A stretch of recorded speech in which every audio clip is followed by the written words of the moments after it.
Para sa mga nasabugan ng paputok sa pagsalubong sa bagong taon, may paalala ang Department of Health sa pagbibigay ng first aid. Para sa mga nasugatan o napaso dahil sa paputok, hindi daw dapat baliwalain kahit maliit lang ang sugat. Hugasan agad ito ng sabon at malinis na tubig, tapalan ng gasa o malinis na tela at diinan ang bahaging may sugat para tumigil ang pagdugo.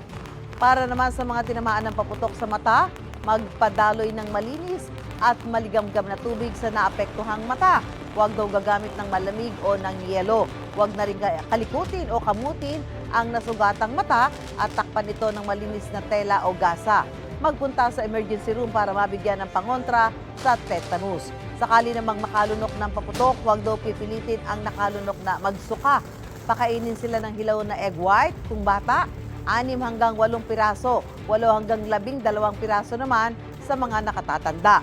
Paalala rin ng DOH na pumunta sa pagamutan para sa agarang lunas.